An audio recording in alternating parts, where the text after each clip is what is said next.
राधे राधे। श्रीमद् भागवत गीता के 7वें अध्याय ज्ञान विज्ञान योग का 22वां श्लोक। सतया श्रद्धया युक्तस्तस्यारा धनमीहते लभते च ततः कामान्मयेव विहितानि तान। इसका भावार्थ यह है कि भगवान श्री कृष्ण कहते हैं, वह मनुष्य उस श्रद्धा से युक्त होकर उसी देवता की पूजा करने का प्रयास करता है और वास्तव में उसे जो कुछ भोग मिलता है वह भी मैंने ही विधान किया हुआ होता है। जब कोई भक्त श्रद्धा से किसी देवता की पूजा करता है तो वास्तव में उस श्रद्धा को भी भगवान ही स्थिर करते हैं। देवता उस भक्त को फल देते हैं, परंतु वह फल भी परमात्मा श्री कृष्ण की इच्छा और विधान से ही संभव होता है। यानी देवता केवल माध्यम है, वास्तविक दाता भगवान स्वयं है। मनुष्य अपने अपने संस्कार और इच्छाओं के अनुसार देवताओं की उपासना करता है। भगवान उसके हृदय में श्रद्धा उत्पन्न करते हैं और उसी श्रद्धा के अनुसार उसे फल भी मिलता है। लेकिन कोई भी फल, चाहे वह सुख हो, ऐश्वर्य या अन्य भोग क्यों न हो, सब अंततः भगवान की ही इच्छा से मिलता है।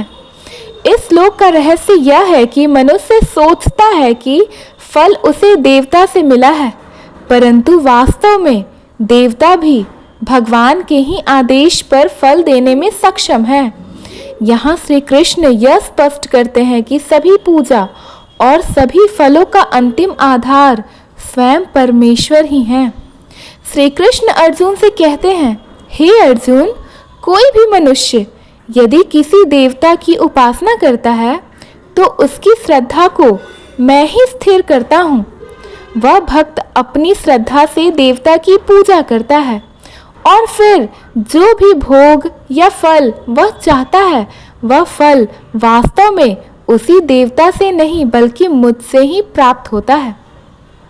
मतलब यह है कि सभी देवताओं को शक्ति और अधिकार परमेश्वर भगवान श्री कृष्ण यानी श्री हरि विष्णु से ही मिलते हैं।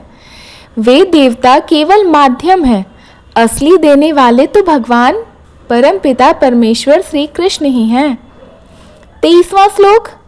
अंतवतु फलम तेषाम तदभक्तवत्य लम मेध साम देवान देवयोजो यान्ति मद्भक्ता यान्ति मामपि।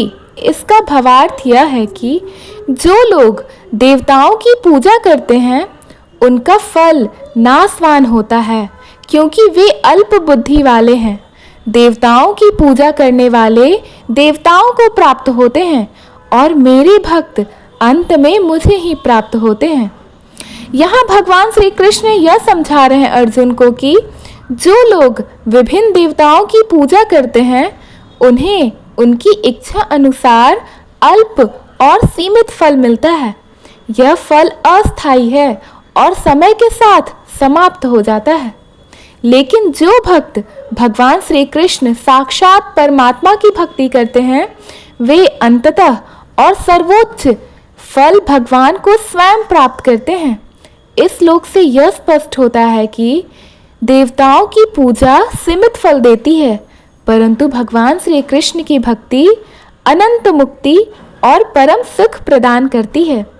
धन्यवाद। अगर आपको श्रीमद् भागवत गीता के 7वें चैप्टर के ये दोनों श्लोक का हिंदी अर्थ समझ में आया तो प्लीज़ हमारे वीडियो को लाइक करें, अपने फ्रेंड्स फैमिलीज के पास शेयर करें और नए हैं तो हमारे चैनल को सब्सक्राइब करना ना भूलें।